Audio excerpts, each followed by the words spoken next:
주님께서 여러분과 함께 마르코가 전한 거룩한 복음입니다.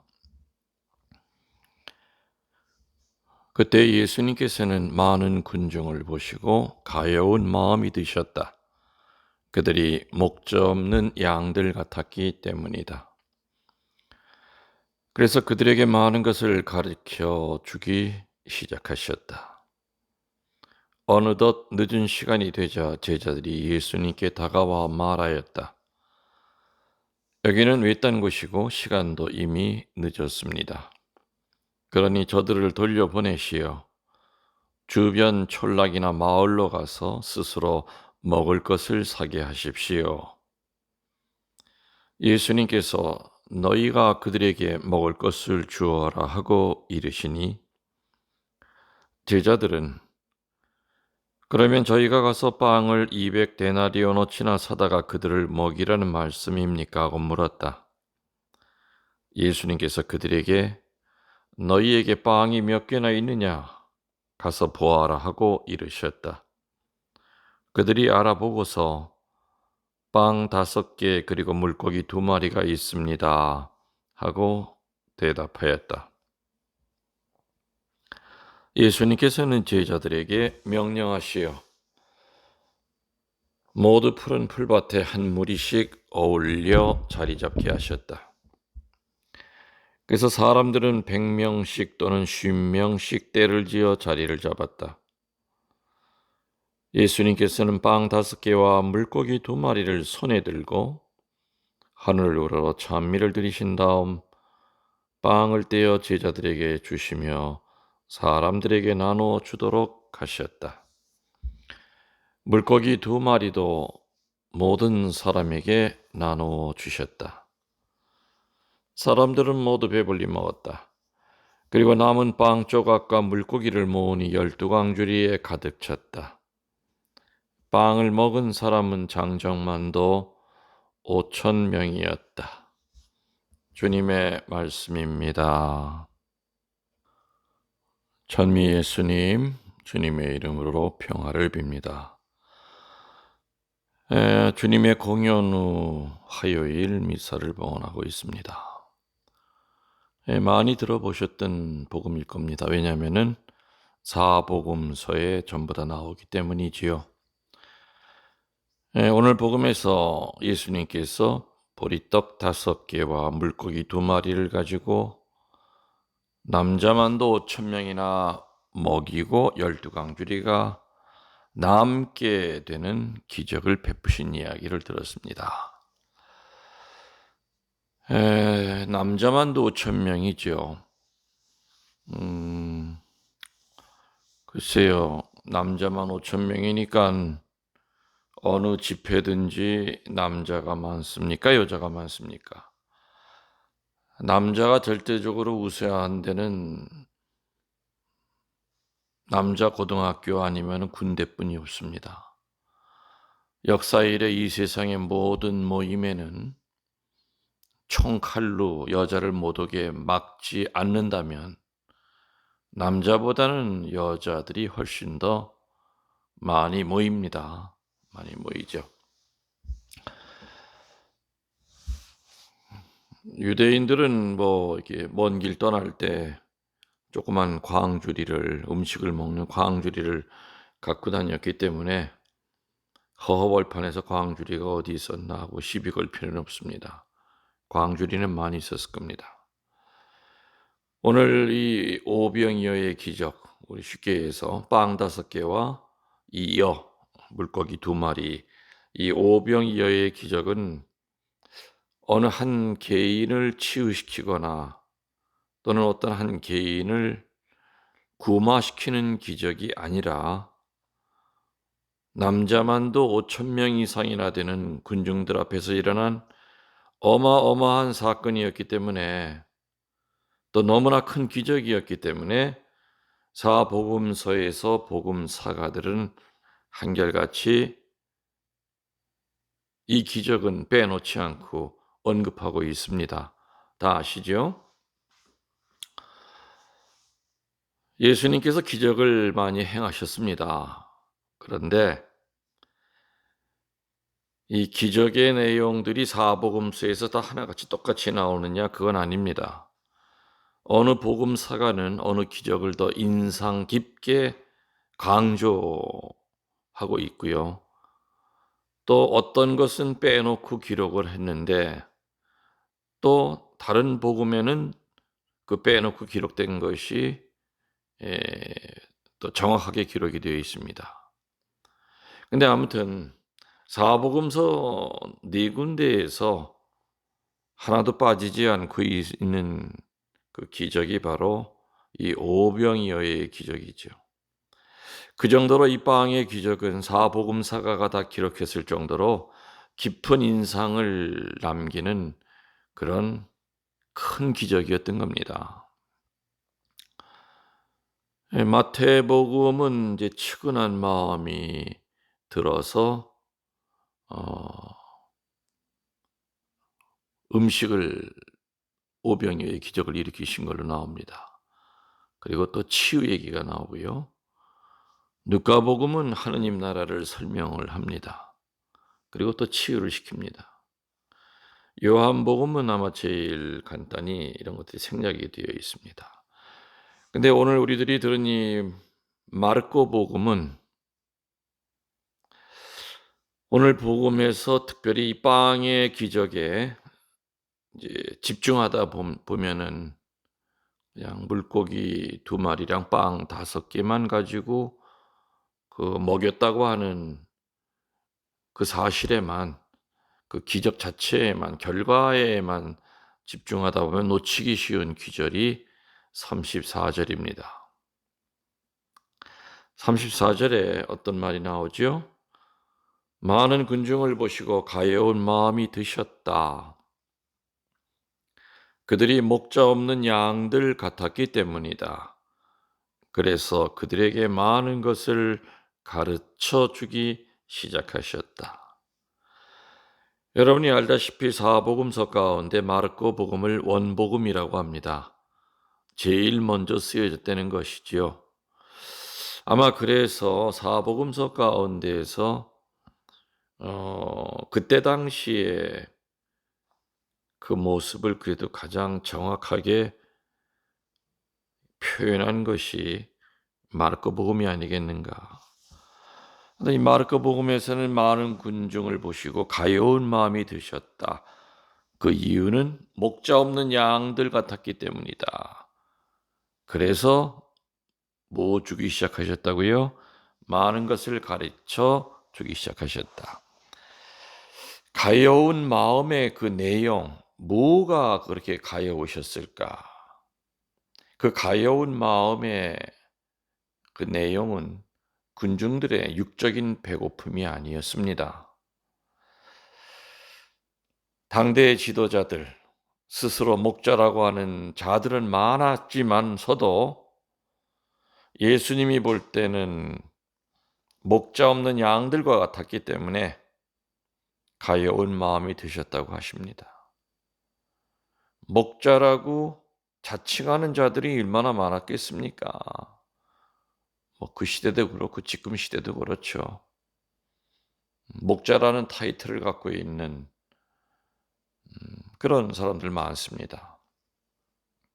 근데 예수님도 지금 이 시대에 비슷한 말을 하시지 않을까. 지금도 목자 없이 이리저리 헤매고 있는 양들이 가여운 생각이 드시지 않으실까. 아무튼 예수님은 그때 당시에 그 가여운 마음의 내용은 육신의 배고픔이 아니라 참다운 지도자를 못 만나 헤매고 있는 그 양들의 영적인 그 배고픔 때문에 가여운 마음이 드셨다고 합니다. 그러면서 많은 것을 가르쳐 주셨다고 했는데 무엇을 가르치셨을까? 2000년 전으로 돌아가서 제가 예수님의 마음 안에 들어가서 아마 예수님이라면 이런 걸 가르쳤을 것이다 하고 내가 짐작하고 있는 게 네 가지입니다. 첫 번째는 야훼 하느님에 대한 올바른 생각을 심어 주시려고 애쓰셨을 겁니다. 그 당시 유대인들이 가지고 있는 야훼 하느님은 어느 하느님입니까? 정의로운 하느님, 심판하는 하느님, 두려운 하느님 쪽이 훨씬 더 강했습니다. 그래서 야훼 하느님은 물론 정의롭고 심판하시는 하느님이지만은 그 이전에 야훼 하느님은 자비의 하느님이요, 사랑의 하느님이요, 용서의 하느님이라고 하는 것을 분명히 가르치셨을 겁니다. 측은한 마음이 드셔서 그때 당시 목자들한테 못 받았던 그 중요한 이야기를 예수님이 아마 하나하나 가르치셨는데 그 첫 번째가 짐작컨대 야훼 하느님에 대한 바른 생각을 가르쳤을 겁니다. 두 번째로 제가 생각하건대 하느님의 가르침인 그 십계명에 대하여 다시금 자리를 바로 잡아주셨을 것 같습니다. 모세가 야훼로부터 십계명을 받았습니다. 그 십계명은 하느님께 오는 지름길입니다. 너희들이 이렇게 이대로만 살면 나한테 쉽게 올 수가 있다. 그리고 십계명의 정신은 상계명까지는 하느님에 대한 흠숭, 나머지는 인간끼리의 존경. 그래서 흠숭과 존경인 십계명의 그 정신을 통해서 후리하게 살아라, 자유롭게 살아라. 공연 대축일 날 제가 어떤 강론을 했습니까? 바오로 사도께서 얘기하신 종이 아니라 자유인이 되어라. 진리 안에 살면은 자유롭습니다. 그런데 율법 안에 살면은 부자유스럽습니다. 본인 자신이 스스로에게 많은 규칙을 많이 만들어 놓고 살아가는 사람들은 절대 자유롭지 않습니다. 단순하게 사는 사람일수록 자유롭습니다. 또 영이 맑습니다. 또 그런 사람은 하느님에 대한 흠숭과 존경하는데 복잡하게 하질 않습니다. 저도 그리 살려고 애를 쓰고 살았습니다. 자유인이 되어야 된다. 종이 아니라. 그래서 아무튼 예수님이 가르치신 그 내용의 두 번째는 십계명에 대하여 분명히 바로잡으셨을 것이다. 거짓 목자들이 가르쳤던, 거짓 목자들이 만들어놨던 그 수도 없이 많은 그 율법을, 그것이 바로 하느님의 가르침이 아니라 바로 자유인이 되는 것, 흠숭과 존경을 통하여, 그래서 십계명의 올바른 정신을 가르치셨을 것이다. 세 번째로 예수님이 가르치셨던 것은 뭐였을까요? 아마 이 세상에서 어떻게 살아야 하는지, 또 잘 살아야 영원한 세상에 갈 수 있을 것이라고 하는 것을 강조하셨을 겁니다. 우리 신약의 교리로 얘기하면 상선벌악교리입니다. 이 세상에서 선하게 살면 상을 받을 것이고 죽어서 악하게 살면 벌을 받을 것이다. 아무튼 세상에서 어떻게 살아야 하는지, 어떻게 분별을 해야 되는지, 또 어떻게 잘 살아야 영원한 세상에 갈 수 있는지에 대한 이야기를 하셨을 겁니다. 그리고 마지막 네 번째로 예수님이 가르치신 그 내용은 그릇된 선민의식을 바로 잡으시는 말씀을 하셨을 겁니다. 유대인들에게 내려오는 신앙적인 확신이 하나 있다고 그랬죠. 바로 선택된 민족이라는 겁니다. 거기에서 이제 메시아관이 나오죠. 너희들이 생각하는 그런 메시아가 아니라는 겁니다.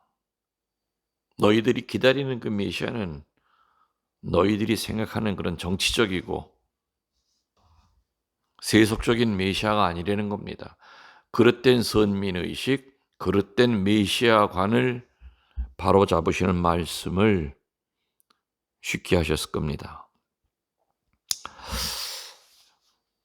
이렇게 네 가지를 얘기를 아마 풀어서 그 자리에는 배운 사람보다는 못 배운 사람이 더 많았기 때문에 아무튼 분명히 쉽게 설명하셨을 겁니다.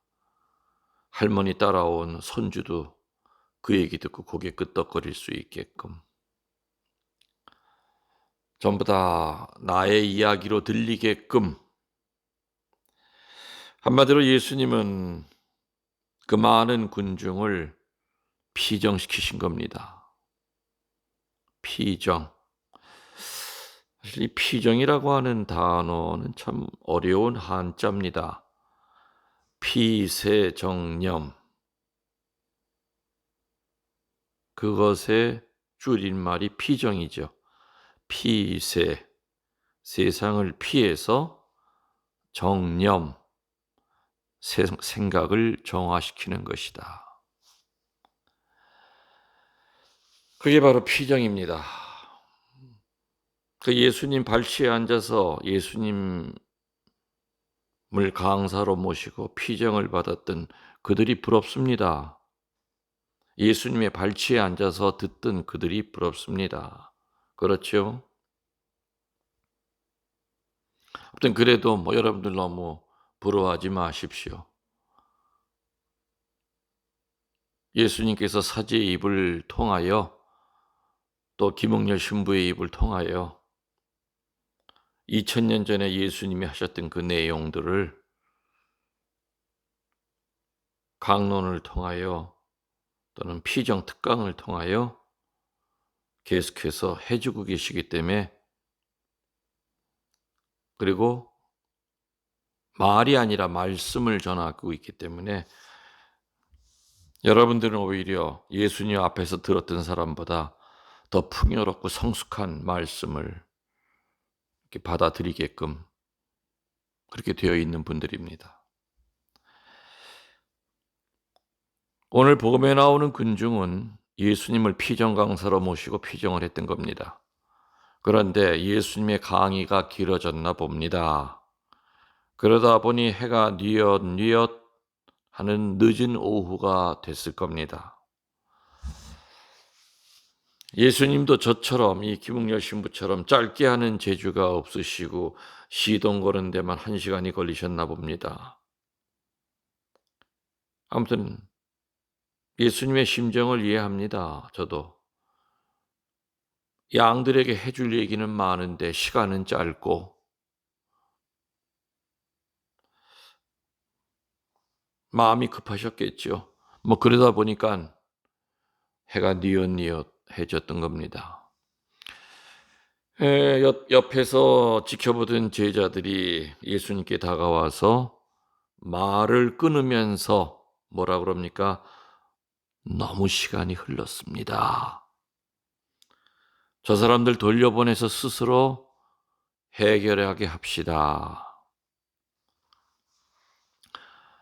밥때가 지났으니 저 사람들을 알아서 빨리 가게 합시다. 그 얘기입니다. 저녁 특강 같은 거 이렇게 하다 보면은 특강이래야 한 2시간 정도 저한테 주어지지요. 저는 강의할 때는 이렇게 제대 쪽에서 앞을 볼 때 시계가 다 있지만은 시계를 볼 시간이 없습니다. 그래서 어떤 때는 끝나기 5분 전에 좀 사인을 해 달라고 할 때도 있고 어떤 때는 5분 전에 사인을 받아도 마무리를 해야 될 것 같을 때가 있죠. 그러면은 난리 납니다. 어떤 성당에서는 막 주임 신부, 보호자 신부가 그냥 손을 X표로 하면서 빨리 끝내라고 그래서 속으로 왜들 저래.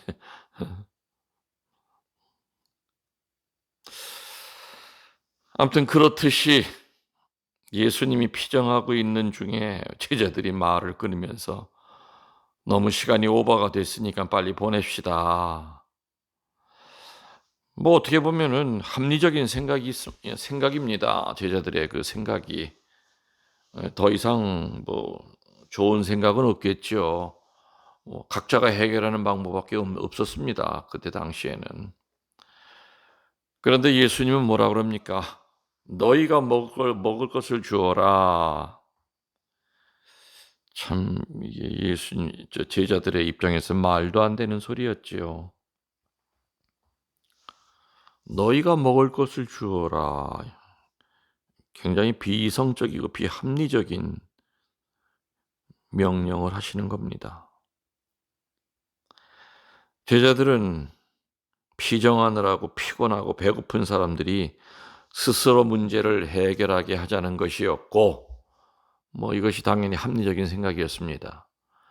근데 반대로 예수님은 기적을 베풀고 안 베풀고를 떠나서 지금 우리들 앞에 당면한 이 문제가 뭡니까?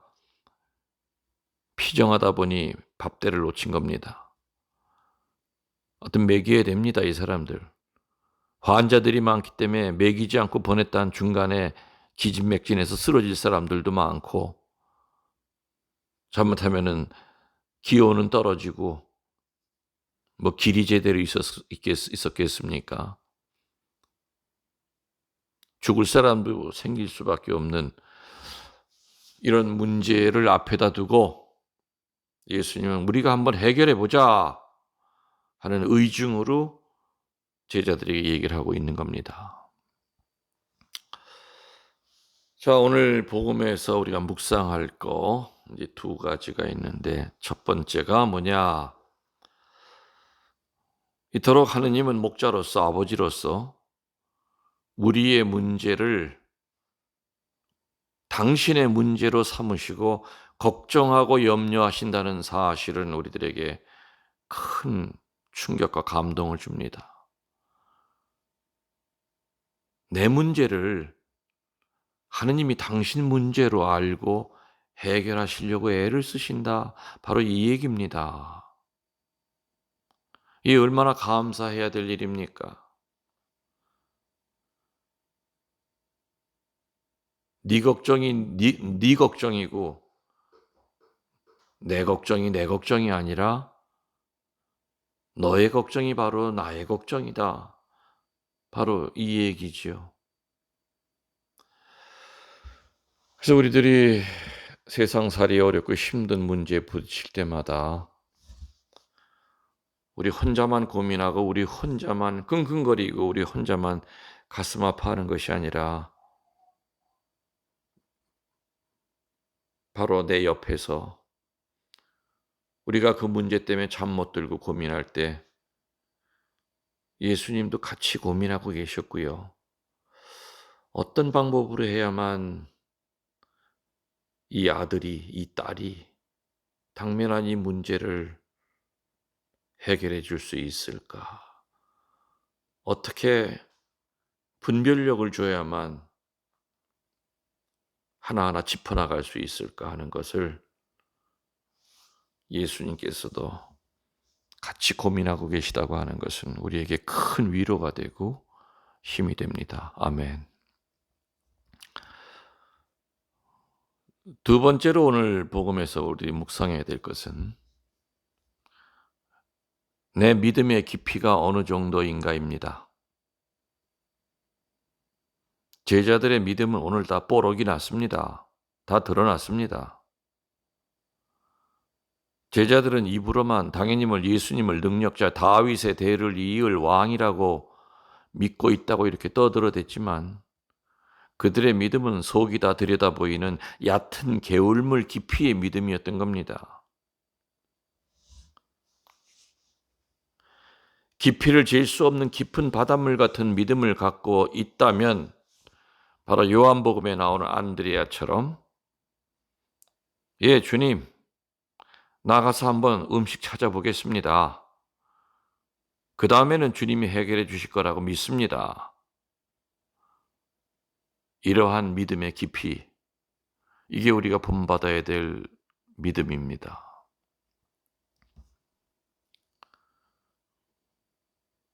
아까도 얘기 드렸지만은 만 명이 넘어가는 이 많은 사람들에게 빵을 줄 수 있는 상황이 아니었습니다. 200데나리온어치가 돈이 들고 또 그 돈이 있다 하더라도 어디 가서 한꺼번에 그 빵을 사올 수 있다는 얘기입니까? 빵 공장이 옆에 있는 것도 아니고. 그래서 제자들이 얘기하는 이 문제 해결 방법이 제일 합리적인 거였지요. 각자가 알아서 해결하게 하자. 근데 예수님은 참 많이 안타까우셨을 것 같은 생각이 듭니다. 이제껏 수도 없이 많은 기적을 봤으면서도 수많은 치유와 구마를 봤으면서도 어찌 이렇게 너희들은 이렇게 위급할 때는 어떻게 지극히 세속적이고 인간적인 합리주의적인 이런 마인드로만 이렇게 살려고 하는지. 신앙은 이성을 초월합니다. 신앙은 합리주의를 초월합니다. 순명하는 것이 쉽습니까? 우리 이성을 뛰어넘습니다. 순명의 요구가 우리에게 치고 들어올 때는 내 합리주의적인 경향은 그걸 못 받아들입니다. 그 받아들이는 게 신앙이지요.